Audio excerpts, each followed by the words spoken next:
Thank you for joining us for today's call. My name is Joe Doherty. I'm Senior Director of Communications at the Nonpartisan Foundation for Defense of Democracies.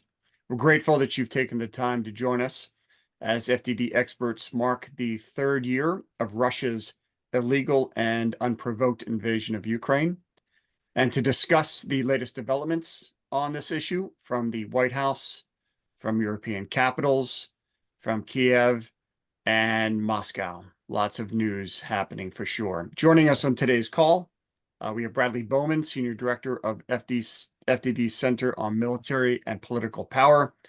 He's a former National Security Advisor to members of the Senate Armed Services and Foreign Relations Committees, and a former Armory officer and Black Hawk pilot, and former West Point Assistant Professor. Also with us today is Rear Admiral retired Mark Montgomery, FDD Senior Fellow, former Policy Director for the Senate Armed Services Committee, former NSC Director of Transnational Threats, and former lead for U.S. military-to-military relations with Ukraine. Mark has traveled to Ukraine to participate in operational planning courses and provide pro bono training on specific military planning and organizational issues, and Mark is returning to Ukraine soon. Also with us today is John Hardie, Deputy Director of FDD's Russia program, focusing on Russian foreign and security policy, U.S. policy toward Russia and the post-Soviet space, and transatlantic relations. John has expertise in Ukrainian and Russian military strategy and tactics. Some quick housekeeping. Today's conversation is on the record, and we will share a transcript and recording from this call within 24 hours. Quickly, today's run of show. We'll start with Mark, followed by Brad, wrap up with John, and then we'll open it up to your questions. During the Q&A portion, you may submit your questions via chat, or you may use the raise hand feature, in which case we'll let you know when you've been unmuted so you can ask your question. Okay, let's get underway. Mark, over to you from Taiwan. Thank you. Hey, thanks. Real pleasure to be here. I'm in Taiwan, where they definitely are concerned about what's happening with Ukraine. But I'll talk about Ukraine first. And look, my assessment, I think a common assessment, is Ukraine is on the back foot. The manpower challenges, I think John might talk to a little bit, but I'll just say the manpower challenges of just getting people is amplified by significant battle fatigue with the soldiers, particularly the career soldiers and senior officers that they have fighting. The munitions problem is it's more than just shortfalls. It's an uncertainty, which makes it really hard to plan. We know what they are: the ground munitions like 155, artillery ammunition, and mortar ammunition, and even 120 millimeter. In the air, they're very short on AMRAAMs for their NASAM systems and Patriot PAC missiles for their Patriot systems, which causes them to have to be selective in their engagements, allowing a lot of inbound weapons to hit. And then finally, we always have to remind ourselves they are fighting for adversaries that are fighting together. And we tend to think of, the iconic part of that is either a Shahed drone or a North Korean soldier. But I'll tell you the two things that are really hurting them: North Korean artillery, 5 to 6 million rounds of different artillery and mortar sizes. That 5 to 6 million rounds is helping give them that 7 or 8 to 1 ratio on the fronts, of Russian artillery versus Ukrainian. And the other big issue is Chinese backstopping their economy. That can't be understated. The growth in imports and exports since February 2022, in the above 25% between China and Russia, they have picked up where Europe, weakening the effect of any sanctions by the United States and Europe. So they're on the back foot. Look, Russia is not in a great position. We'll talk a little bit about their manpower in the question and answer period, but they're beginning to struggle in the sense that they're having to shift to recruiting Slavic kids from west of the Urals instead of minorities and prisoners. And eventually, this is going to be a challenge for a domestic challenge, I think, for Vladimir Putin. But right now, no doubt, Ukraine's on the front foot. As we head into these negotiations, it's clear to me that the negotiating team lost John Hardie's and my op-ed on what to do. We were pretty clear that you needed to do the pressure first. and we didn't, but by pressure, we just meant deliver the weapons that are en route, the Ukraine Security Assistance Initiative weapons that are coming. Look to be establishing a new loan package, not a grant package. Increase the impact of the sanctions on the shadow fleet. I would call the Biden sanctions a 9 out of 10 in terms of the quality of the written sanction, a 3 out of 10 in terms of the enforcement. We had to increase the enforcement of that. And then, from my point of view, give them better time sensitive targeting, better release of weapons. In other words, all those kind of things, we laid them out. Shockingly, instead of that, what we have is, a rush into negotiations, to meet some false sense of urgency that the president had set. Second, we just gave away all our leverage at the start. We had a Secretary of Defense just kind of freewheeling it, saying out loud what our negotiating points were on NATO membership and on recovery of sovereign territory. And then finally, the president just blatantly mischaracterized who started the war. And probably the one thing that you don't do to President Trump when he says something that irritates you is punch him back in the nose.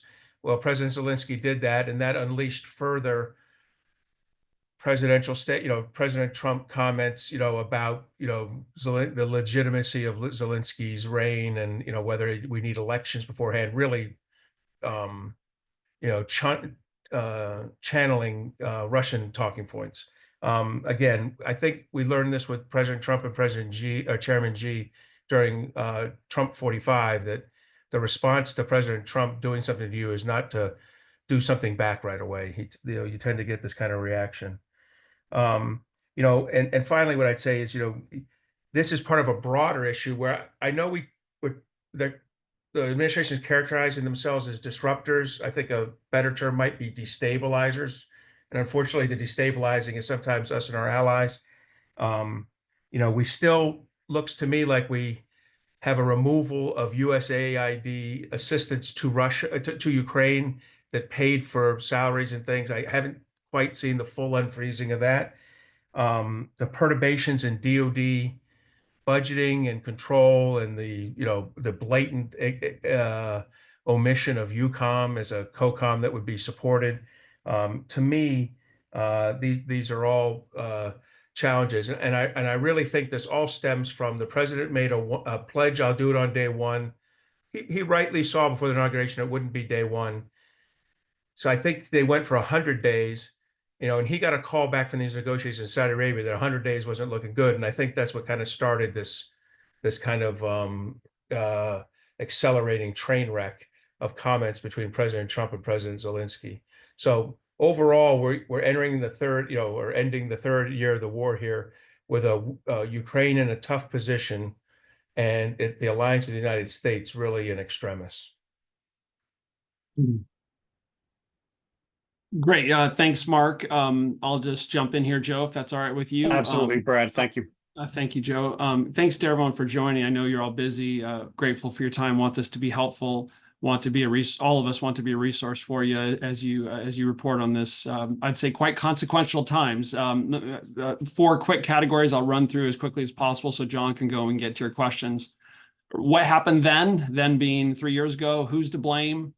The stakes, and what happened in the last few days. There's my 4 categories. What happened then? Well, February 24th, 2022, I was on C-SPAN Washington Journal that day or the next day, I forget. This was the largest invasion in Europe since World War II. It was naked aggression. It was unprovoked aggression. There's one person responsible, as some Republican senators have even said in recent days, and that's Vladimir Putin. And any suggestion that anyone else is to blame is patently false. Vice President J.D. Vance talked about the use and misuse of history. What I just said is historical fact. And where I come from, good policy begins by starting with the truth and reality, as the Vice President said. And the truth and the reality is that this is the largest invasion since Europe since World War II. That is Vladimir Putin's responsibility. He's a war criminal, and this war could end tomorrow if Vladimir Putin would simply withdraw his invading forces. Blaming this invasion on Ukraine or Zelensky is akin to blaming a homeowner for a home invasion. That would be like blaming the victim. Okay, so that's not what we Americans do. We don't justify authoritarian aggression and undermine our democratic partners. Maybe they're not perfect. We're not perfect either, but we don't do that typically as Americans. And when one's talking points start to sound eerily similar to those of the Kremlin, it's a good time for a timeout, a look or two in the mirror, and some serious reflection, I'd say. So that's what happened then. And we've been dealing with the consequences of Putin's naked aggression for 3 years. Tens of thousands of people are dead, and Vladimir Putin's responsible. Is it any clearer than that? Okay. Is it any less clear than that? So who's to blame? I just covered that. I would just say, I did some BBC interview the other day. I went right on after some Kremlin talking head. He was talking about how NATO expansion was to blame for this war. They've been repeating that cynical assertion that the reason this has happened is because of NATO expansion. Let me just reiterate once again, NATO is a defensive alliance and Putin knows it. And if you don't believe me or you say, prove it, okay, here's my proof. Look at the borders where NATO member countries are adjacent to Russia. And what do you find on the Russian side of those borders? Very, very little Russian military fortification. So if NATO is an offensive threat to Russia, note to self, why are those borders between NATO member countries and Russia so relatively unfortified? Answer: NATO is not an offensive threat, and Vladimir Putin knows it. And anyone who suggests otherwise is wittingly or unwittingly helping the Kremlin in their talking points. Why does Putin not like NATO expansion? Because when a country becomes a member of NATO, it is more difficult and costly for the Kremlin to coerce, control, bully, and invade that country. And by the way, why would Russia oppose peacekeepers in Ukraine following an agreement? It's because Putin is not done with Ukraine or Europe, and those are, and so I would say that. So the stakes are clear, I think, in Europe and Ukraine. Republicans, and I worked for 3 Republican senators in the U.S. Senate, so I know how Republicans think. I know what they believe. I know what they say behind closed doors, and I see what they say in public. And Republicans like to say, correctly, that Biden's catastrophic Afghanistan withdrawal may have played a role in Biden's thinking. Biden's catastrophic withdrawal from Afghanistan may have played a role in Putin's thinking when deciding whether to conduct this largest invasion of Europe since World War II. I think that's probably right. I can't prove it, but follow the logic there. Follow the logic. If withdrawal in Afghanistan helped contribute to invasion in Ukraine, how much more will failure in Ukraine potentially invite aggression in Indo-Pacific? Why is that? That's because deterrence is based in part on perception of political will. And if we don't have the political will to spend about 2.8% compared to what we spent on the Pentagon in the same time period to help arm Ukraine, to help them defend their homes against this invasion, why would Beijing believe we're going to send troops to fight and die in the Indo-Pacific, thereby inviting the aggression we don't want? I'll move to close here quickly. A few comments on Vice President J.D. Vance exchange with historian Neil Ferguson. The Vice President talked about the quote, generosity of the United States, unquote. Supporting Ukraine is not generosity and it's not charity. It's a wise investment. This is not 170,000 American troops fighting and dying in Iraq. This is financial assistance to Ukraine to give them a baseball bat over the back fence so they brutalize Putin, the home invader, so he reconsiders his line of work. So this is not generosity or charity. It's a wise investment. He says, deal with reality. Everything I said is reality. And I think, unfortunately, some of recent positions stray a bit from that reality. And he also talks about substantial leverage, quote unquote. All I see in the last few days is us forfeiting our leverage and weakening our negotiating position. I see all the leverage being applied to our democratic partner, who after all was invaded, and almost no leverage on Vladimir Putin. And I don't understand that. Well, I do well, it's unwise. I'll say that. And then Monty's in Taiwan. He talked about they're concerned. I'm sure the reporters on the call have seen Taiwan in the past arguing that we should support Ukraine. Why does Taiwan believe we should support Ukraine? Because they understand that these two regions are not hermetically sealed and isolated from one another. What happens in Kyiv will not stay in Kyiv. The consequences will be felt far and wide, including the Taiwan Strait. So anyway, I've gone on too long. I hope that's helpful. Over to John. Thanks. Thanks, y'all. Thanks for joining. Thanks, Brad and Mark, Joe. I think I'd start by addressing some of President Trump's recent comments just very quickly. I think this is basically his very ill-considered way of pressuring the Ukrainians to sign the minerals deal. Obviously, the wrong way to go about it. And I think the terms of that deal itself are frankly predatory in nature. I think U.S.-Ukrainian cooperation on minerals, other natural resources can be a really great thing in principle if it's done in a mutually beneficial way. And I think as Brad said, our security aid is not charity, it's an investment in our own security. And I think it's unwise to tie that to the minerals deal. If Trump insists on doing that, which it sounds like he will, like that deal needs to be mutually beneficial. We're not a colonial power trying to strip Ukraine of its natural resources. Just to move on, I think what's really concerning, part of what's really concerning about some of the recent U.S. policy shifts in rhetoric is that it's likely emboldened the Kremlin. The Kremlin likely feels it's closer to achieving its maximalist aims in Ukraine, which, by the way, stretch beyond Ukraine to include a revision of the broader security order in Europe. And there's no doubt that Putin will try to exploit these negotiations, not only to achieve his long-standing goal of making Ukraine a vassal state, but also trying to get Trump to do things like pull back NATO forces in Eastern Europe. So I think, as Monty said, we need to revisit some of these ideas for pressure, things like sanctions on Russia's oil revenue, of course, continuing to supply Ukraine with military aid to exhaust Russian forces so that Putin can't continue to press his battlefield advantage for greater leverage.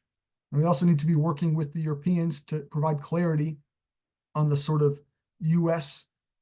Contribution, absent combat troops on the ground in Ukraine, on the sort of contribution that Europeans can expect for a European-led security guarantee. It's a reassurance force or whatever you want to call it in Ukraine after the war.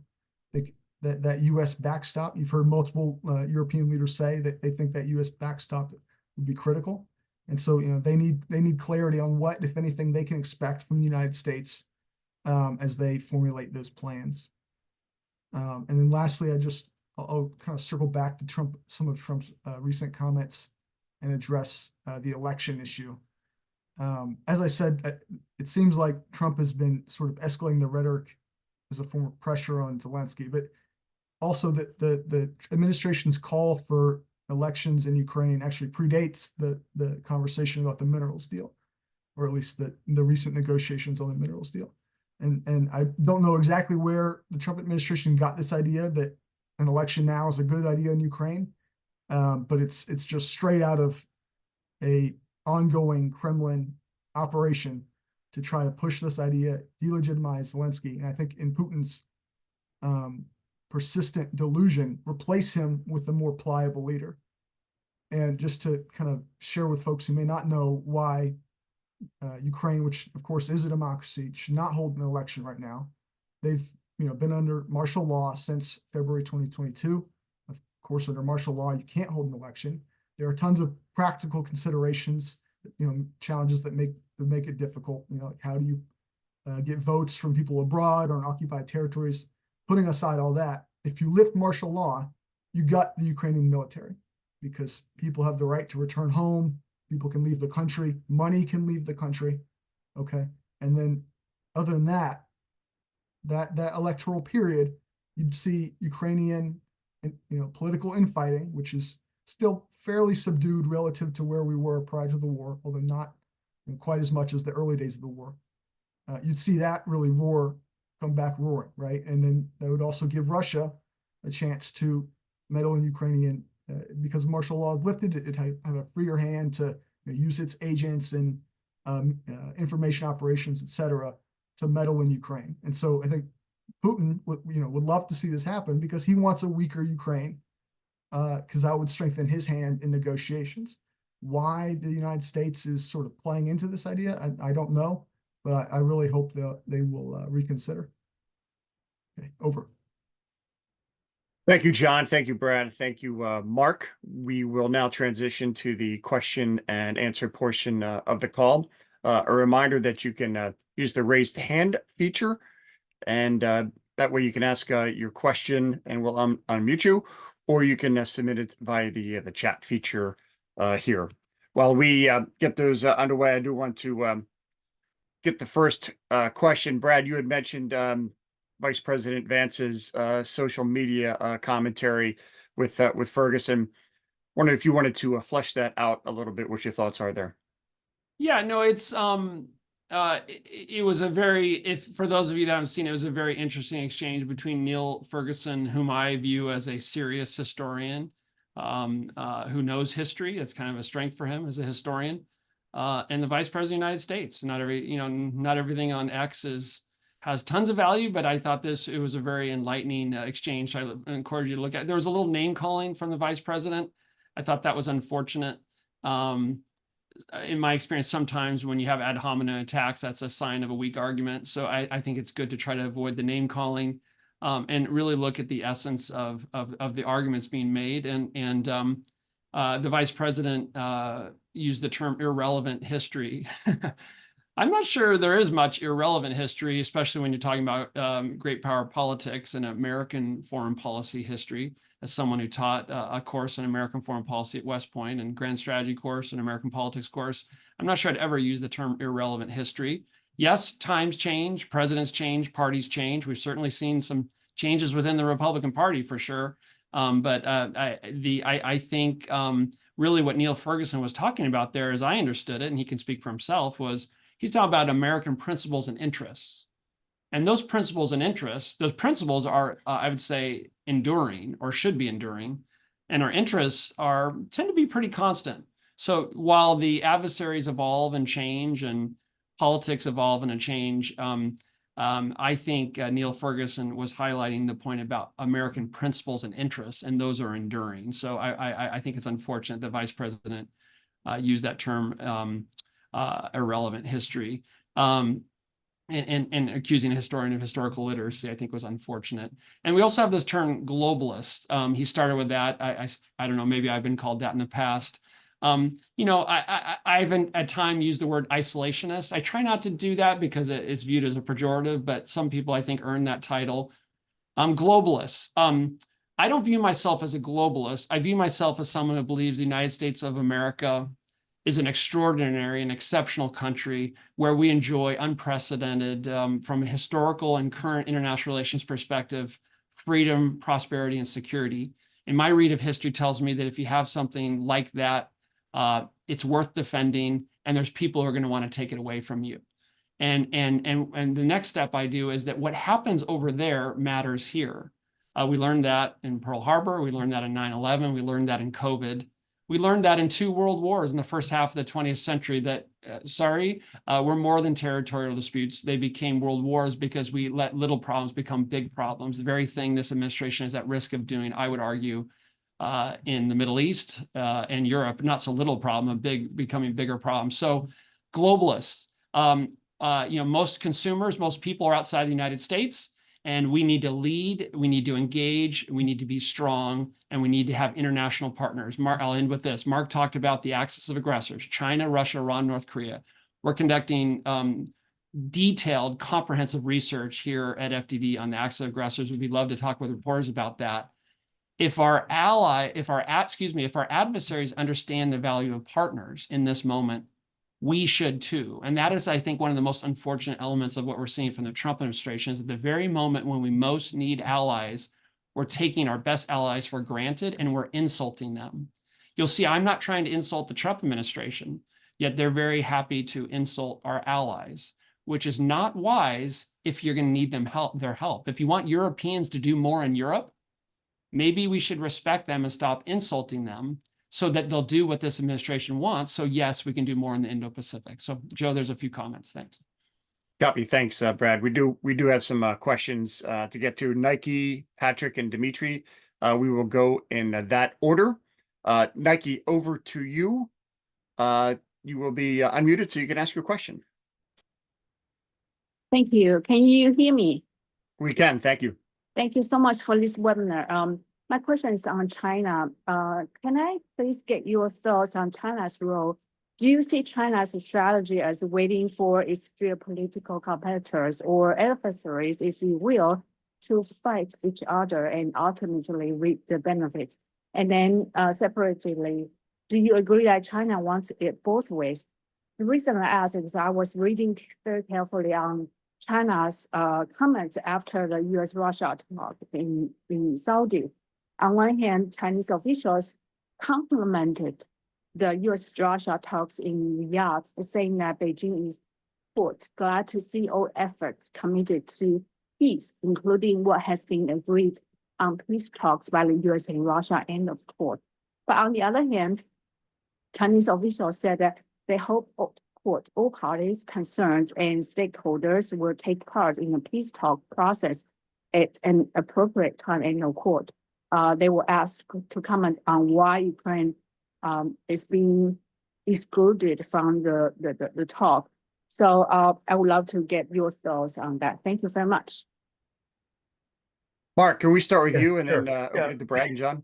So, I'm not going to attribute a grand strategic plan to China stumbling into this good news, right? I mean, in other words, I don't think China was in on the decision to invade Ukraine. I do think, though, on the Russian decision, I do think that they have gained quite, they've gained a much stronger strategic and operational position because of the Russian invasion. It's actually driven together the four axes as aggressors in a way they haven't been before. We had not seen this kind of sharing of, in situ combat equipment, as a crisis was going on.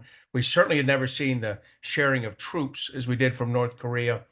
And they've gained, significant economic leverage over Russia and benefit from, buying, cheaper Russian oil and natural gas.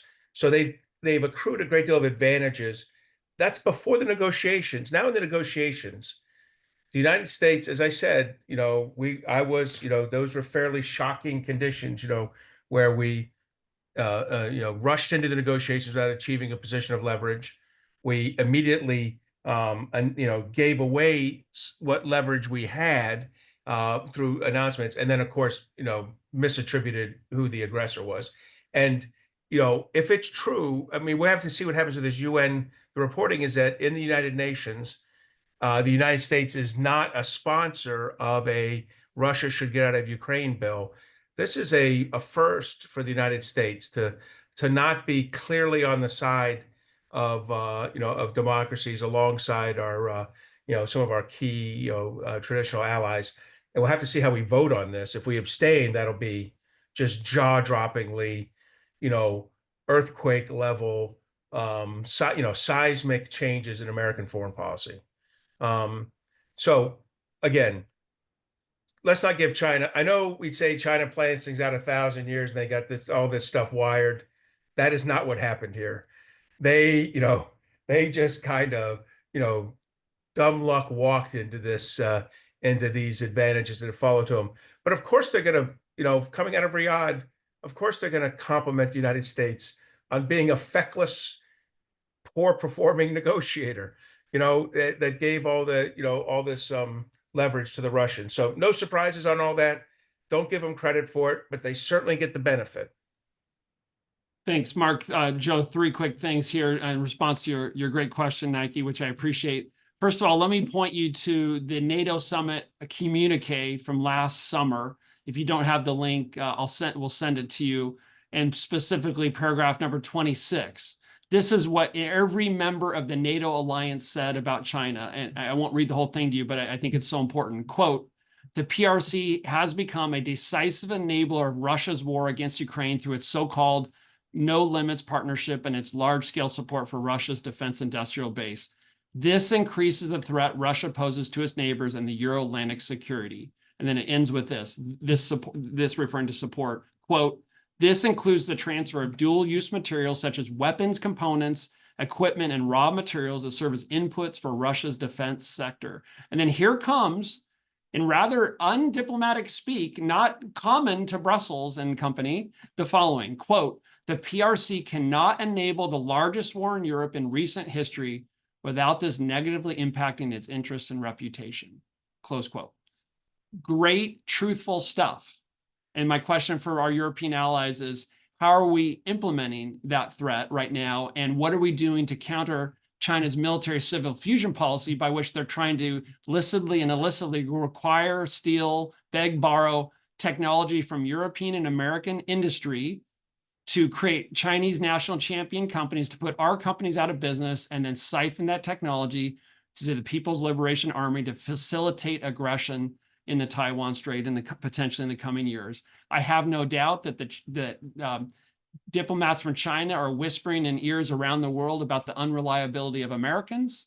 And unfortunately, this administration is giving them some talking points to make that cynical information warfare campaign that China is conducting, detailed in our cognitive comment monograph, which we'd be happy to send you, more persuasive to ears around the world. So I'll stop there. Thanks. Thank you, Brad. Thank you, Mark. Nike, thank you for your question. Patrick Tucker, we are over to you. You are unmuted, and ask your question, please. Hey, yeah, thanks for doing this, everybody. Really appreciate it. I wonder if you can comment. Right now, it's reports, and they're only reports on background, but it's something that I've been following, and a lot of other people have been following, waiting for someone from Eurocom to come down on this either one way or another. But reports, U.S. considering removing NATO forces, its portion of NATO forces from eastern flank country, Poland, Lithuania, Latvia, Estonia. I'm hearing as many as 3 brigades. What impact, if that's true, and you don't have to, if you have been talking to anyone in the administration that was in some of the initial meetings, you can absolutely say on, based on my understanding of what this person said, and they can be not attributed, but regardless of whether or not yet that is true, it is certainly something that many folks are reporting. What would be the effect of basically drawing down U.S. forces, rotational or otherwise, on the eastern flank in terms of overall European security posture? And when you look at the effect of that, plus everything that's happening now with the negotiation, do you have a firm sense of a worst case scenario for Europe over the next 5 years, and the general precariousness of the security situation in Eastern Europe, the Suwalki Gap, et cetera?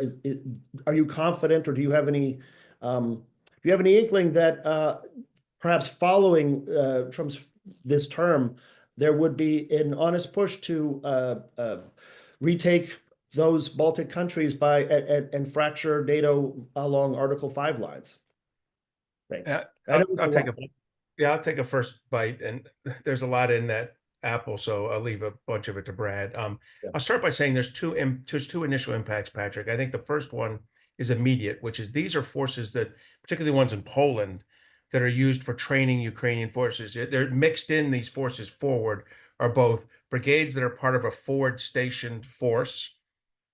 There's battalion level and company level in some of the Baltic states. We're not in all of them all the time, all at once.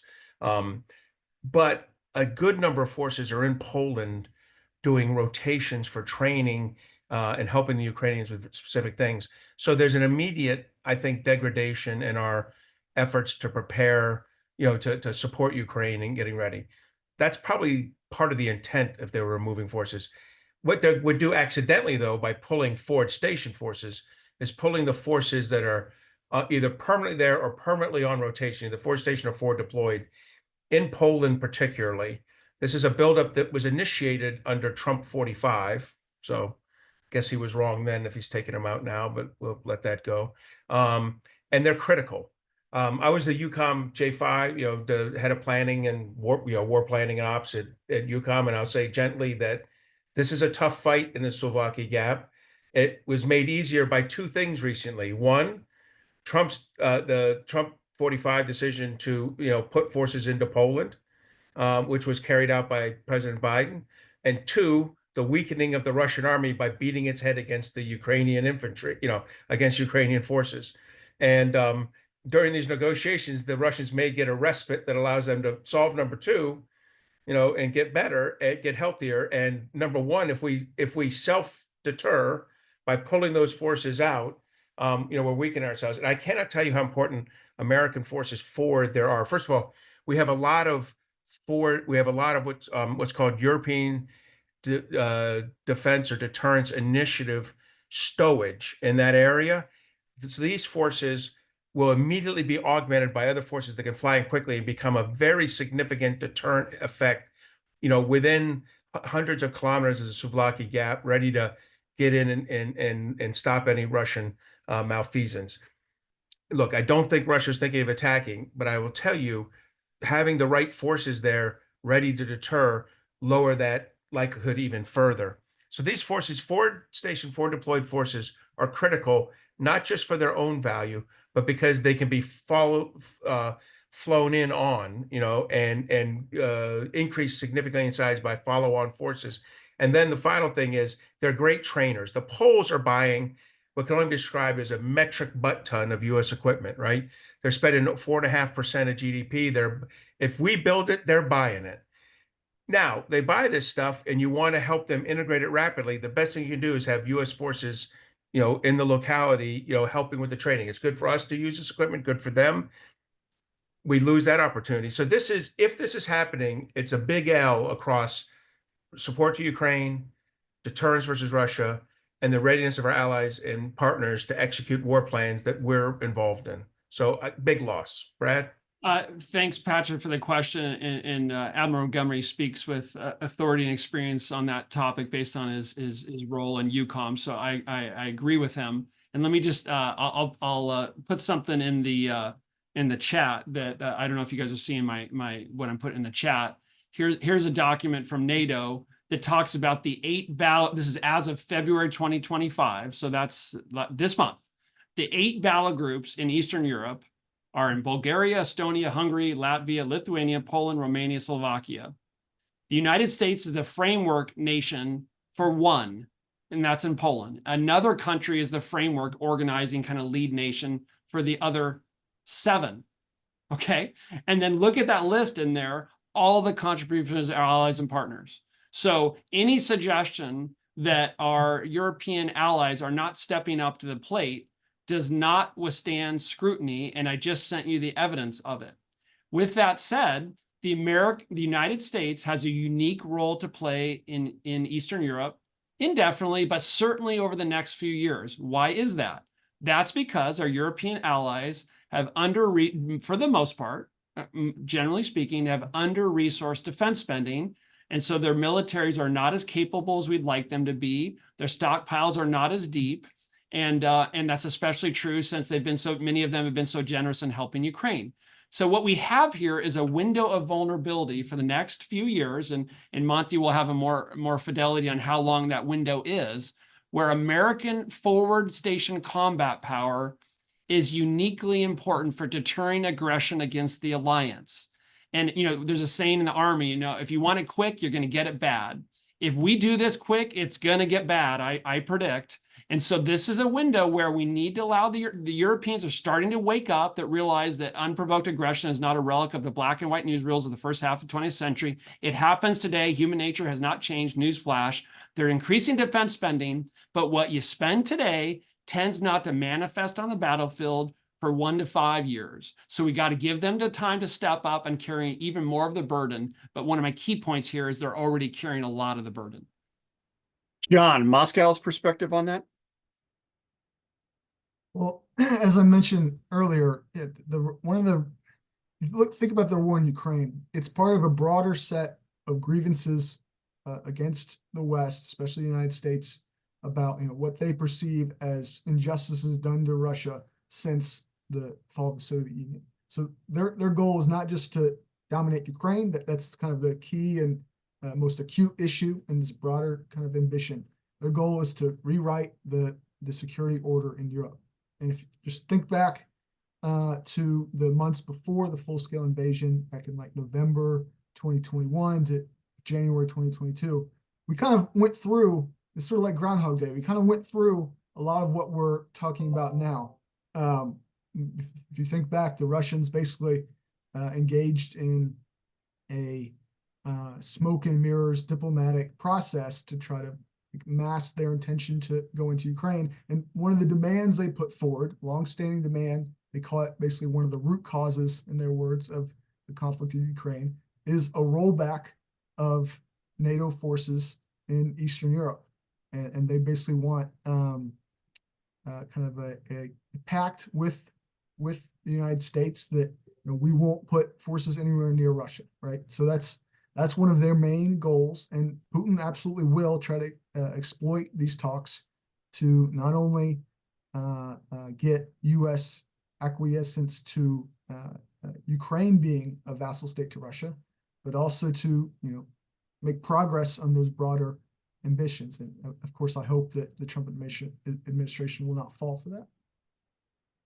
Dimitri and Robbie got you queued up. I just do want to remind those that arrived late to the call that we are recording this. This is on the record. I will share a link with you once it is posted. We'll also get the transcript to you within 24 hours. Dimitri, over to you for your question. Yeah, hello. Thank you very much for doing this. Dmitry Anopchenko from Ukrainian television. I'm making this story for today about the talks which already happened in Saudi Arabia and the talks which might happen in the future. I mean, the meeting between Trump and Putin. And I know the public opinion in Ukraine, people are really concerned, really afraid that some deal may be made, behind their back. So I got the question for all the panelists. What's your opinion about the round which already happened between Rubio and Lavrov? You mentioned it a little bit, but can you give more details? And the most important question for my audience, for Ukrainians, what are the risks if Putin and Trump will meet one-to-one? Thank you. I'll go first, then maybe John take a look. So here, I said earlier, shocking discussion. I think one of the things we didn't say was the degree to which we returned Russia to the, to the stable of normal, of nations. Here's a country that, brazenly invaded another one, is under significant sanction from ourselves and many of our allies, and with no admission of culpability, no, promise of change. They're back in, basically back in the saddle in normal negotiations. And then we, on the side, we had little sideline discussions of, restoration of diplomatic niceties between the countries. I mean, these were broad concessions by the United States with no countervailing, Russian concession. It's as if they're, the United States is in a position of weakness in these discussions. And while we're not in a position of weakness, we're acting like it. And so this sacrificing of leverage, these concessions without similar concessions by the Russians is really unheard of. It's not how we deal with them. There's a structured way of dealing with the Russians that we've used for 30 years and for the 30 years before that with the Soviets. It is jaw-dropping, and it causes, it really calls into question the commitment of the United States to any ally or partner, and that's why many of our allies and partners are trepidatious tonight. Yeah, I would just add that, of course, if you want to get a peace deal, you're going to have to talk. The administration's right about that. But to Mark's point, the sequencing of when you do that, relative to what measures you take to increase leverage, sanctions, military aid, et cetera, is really important. Another thing that's really important is coordination with Ukraine and European allies prior to those talks, and making sure that that's important, because not only because Ukraine is going to have to agree to anything that is decided, and many of the Russian demands are things that President Zelensky couldn't implement even if he wanted to, because it'd be political suicide, as I think you know very well, Dimitri. And then you also need the Europeans at the table, or at least giving input, because as Trump has said, they're going to have to bear primary responsibility for guaranteeing Ukraine's security after the war is over. You can't negotiate a deal without Europe and then stick Europe with the bill. It's just not it's one, it's not fair, but and more importantly, it's just not practical to do that. Brad? Joe, just quickly, very quickly, I know we're going long. Dimitri, thanks for the question. It was a costly mistake, in my view, for the Trump administration to negotiate with the Russians in Riyadh without having Kyiv at the table. Unfortunately, we've kind of seen this playbook before in the first Trump term. Some of you may recall that the Trump administration in its first term negotiated with the Taliban without having the Afghan government at the table. And I was outspoken at the time that was a mistake because it helped the Taliban in its campaign to delegitimize and sideline the Afghan government. Does that sound familiar? That's exactly the Kremlin's goal with Ukraine. And by not including Ukraine at the negotiating table, we're helping the Kremlin accomplish that objective. So because Putin, as he argued with Tucker Carlson, wants to argue that Ukraine is not a legitimate nation to state, despite what the Kremlin signed in the Budapest Memorandum in 1994. Of course, they blew that off. So anyway, when the topic of is the future of Ukraine, Kyiv has a right to be at the table, especially in light of the sacrifice and bravery of Ukrainians in defending their homes against Putin's unprovoked invasion. And I'll end with this. Putin understands that the United States and Europe, and I include Ukraine in that, are more powerful together. And that's why he's trying to divide us, and we shouldn't help him. Dimitri, thank you for your question. Very much appreciated. We're going to go to Robbie next and then to Carla. Robbie? Thanks, guys. Can you hear me? We can. Yeah, and I missed the first few minutes of this, so apologies if you covered this. But can you put a finer point on the sort of pro-Ukraine versus skeptical Ukraine camps in this administration and how you see that playing out?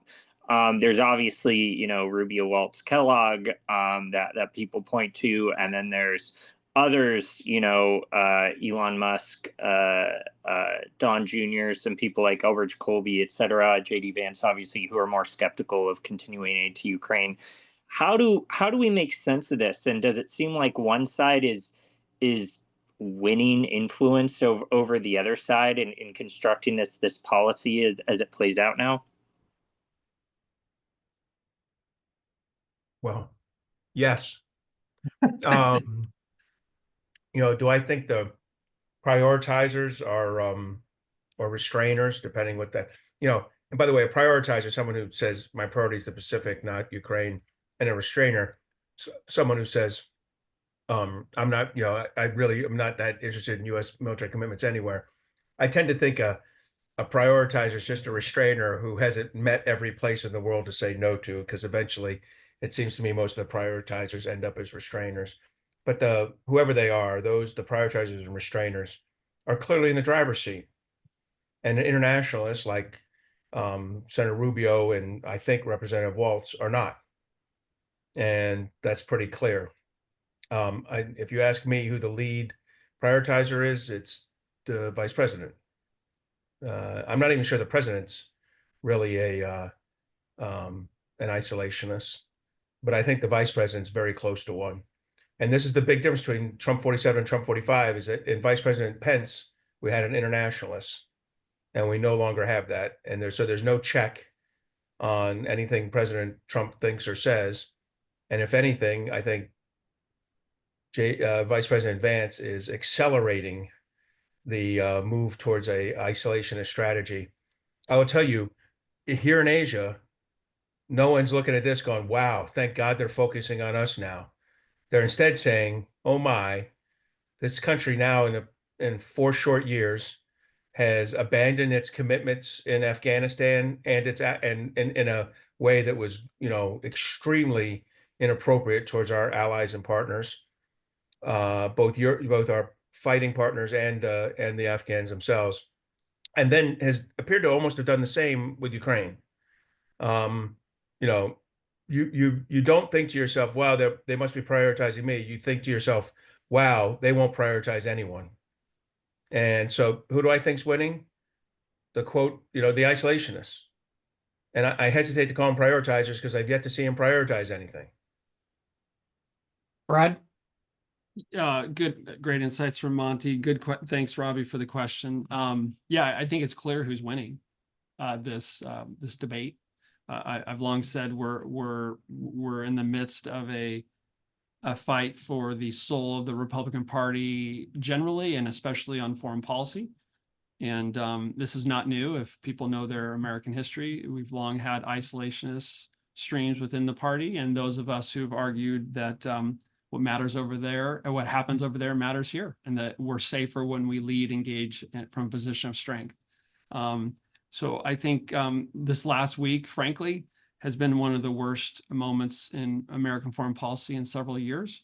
As H.R. McMaster, who's chair of our center, and I argued in Newsweek a year or two ago, and as I argued in a letter in the Wall Street Journal more recently, what happens in Kyiv will not stay in Kyiv, as I argued earlier. So if you're only prioritizing China and you only care about the challenges in the Indo-Pacific, what we're doing here is a mistake.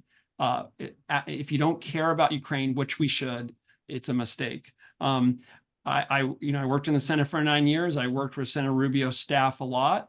I respect Senator Rubio. He's smart and he's experienced, and he knows that the truth of what I'm saying. He knows it. The degree to which President Trump is listening to him, I don't know.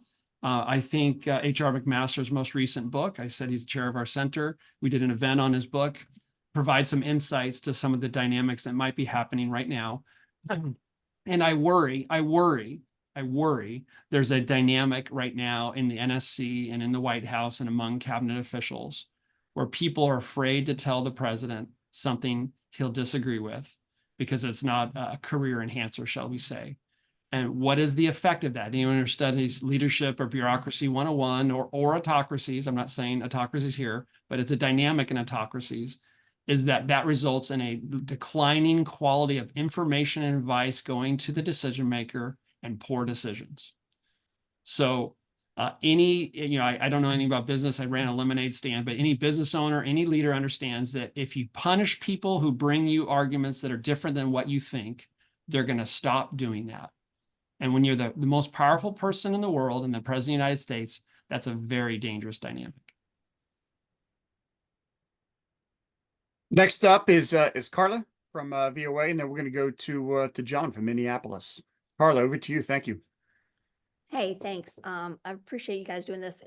If you would, Mark, can you just elaborate a little bit more about some of the things you're hearing over in Taiwan, about their thoughts on how the U.S. will support Taiwan moving forward, in lieu of everything that they're seeing going on with Russia? And then, Brad, for you, what can the Republican senators that are speaking out right now, I mean, words are words, and that's one thing, but is there anything they can actually do with a House that is being a little less vocal in terms of supporting Ukraine or passing additional aid, or is that just not in the realm of possibility in this term?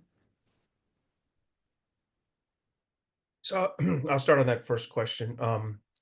So first, I'll say very specifically, actual government officials are not saying anything publicly. I think they watched Chairman Xi's exchange with President Trump 5-6 years ago on tariffs and realized that if you go right back at him, it kind of gets tough. So they're not expressing any opinion one way or the other. Historically, their leadership has said they support the U.S. effort in Ukraine because of their understanding of deterrence and the need to demonstrate to authoritarians that you can't just exert your influence whenever and wherever you want. So, and that's still their official statement on this. So I think they're supportive of Ukraine. They're not commenting specifically on the U.S. negotiating status. Now, when you talk to think tankers here or journalists, business people, they are, petrified. This is, let's be clear. I mean, Russia is much stronger than Ukraine, 7 to 10 times in terms of population or GDP. China is 20 to 25 times stronger in GDP and 30 to more like 50 times stronger in population. It's a significantly different thing. Taiwan cannot be resupplied once a crisis starts. So they have significant disadvantages that the Ukraine did not have. And so the idea that one might be abandoned has causes them to be petrified and concerned. And, they're asking people like me, and this comes on the heels, by the way, of Admiral Paparo saying, hey, that last Chinese exercise looked more like a rehearsal. You know what I mean? So they get this signal from the US that like, stuff's getting bad. And then, US taking actions that could lead to stuff getting bad.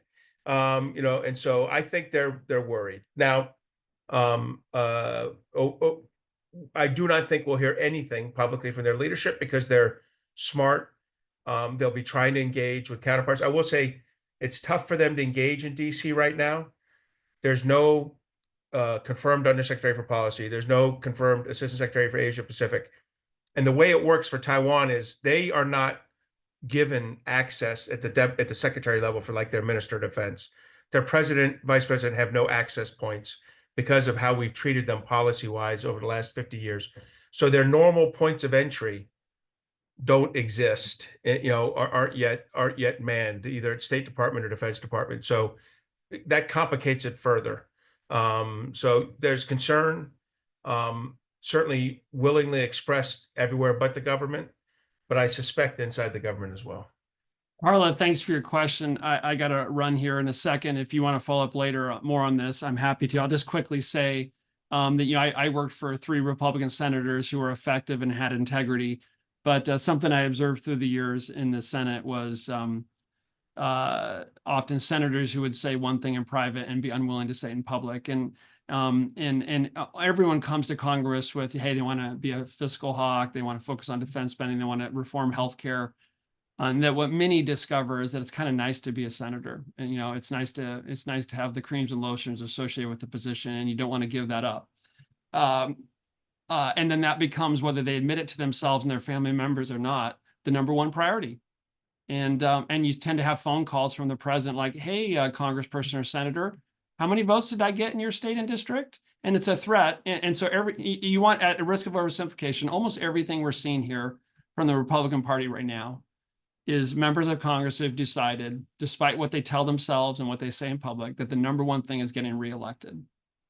And I will just, as someone who's a huge fan of Congress and that knows there's many, many great people there, I would just humbly and respectfully say to Republicans right now, we're in a historic and pivotal moment. And I don't think history is going to look well on people that put reelection over principle. And we're really in one of those moments. And in the end of the day, long after the creams and lotions are gone, you're going to have to look in the mirror, and people are going to remember what happens in the next few weeks. Thank you, Carla, for the question. Brad, I know that you have to go, but a reminder very quickly to everyone here on the call that you can reach us at press@fdd.org if you would like to reach out and talk to any of our experts here directly. We're going to go over to John Rash in Minneapolis. John, over to you. Thank you very much for this panel and for the time this morning. I'll try to be quick with my question because I know we're getting late in the hour here. How profound is this split within NATO nations and with NATO nations? And is this in effect the U.S. abrogating its Article 5 commitment in action, if not in actuality of directly announcing it? And then finally, are there any allied leaders who have the gravitas to rally an effective continental response? Thank you.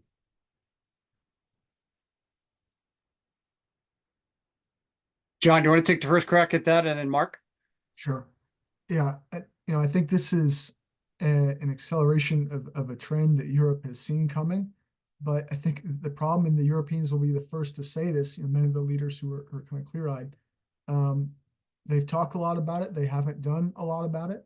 And I think, now they're sort of feeling the pain there. I don't think there's an excuse for, some of the ways that the Trump administration has tried to cut out the Europeans or Ukrainians, but the Europeans have not done themselves any favors by, investing the sort of resources in defense they need to have a seat at the table. And that's exactly why you see Macron try to organize these summits these emergency summits to try to, get, prepare for what's coming and sort of get a seat at the table.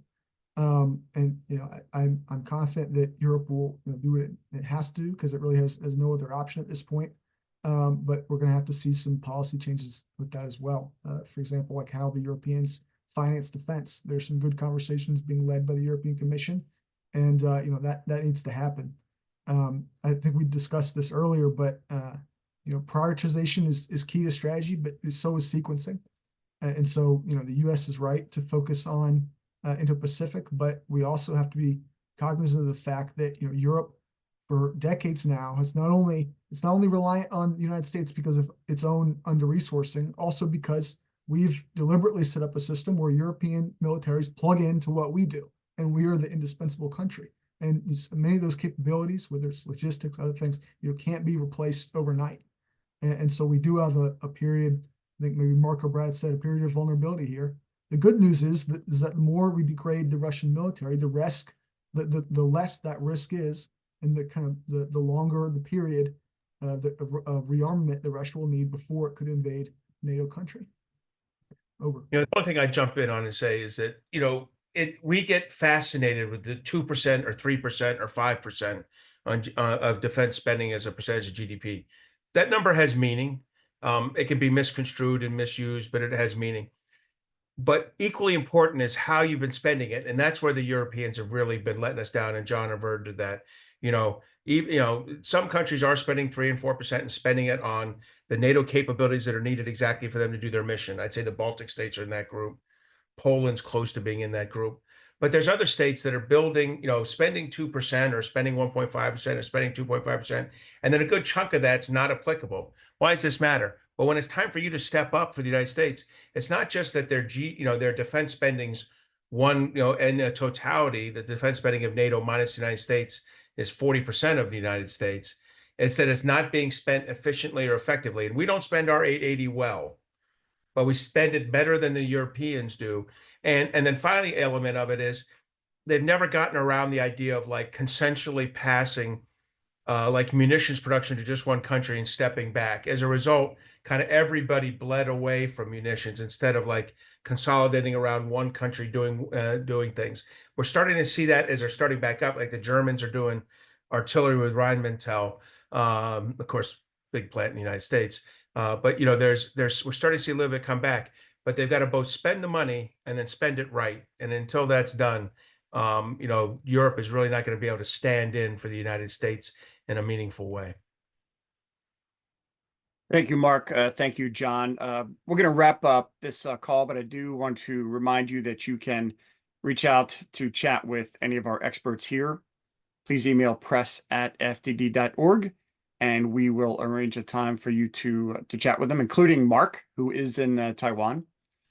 We will be posting the video here and audio shortly after the call here ends. I will share that link with all of you. The transcript will be ready within about 24 hours, and we'll certainly get that to you as well. And a reminder that FDD, the Foundation for Defense of Democracies, is a nonpartisan think tank. We specialize in defense, national security, and foreign policy. Thank you, John. Thank you, Mark, for being on today's call. Thank you to Crystal in the background for making sure everything went smoothly. Thank you to all you journalists that were on the call today for the terrific questions. I certainly do hope it was helpful. This does conclude today's call.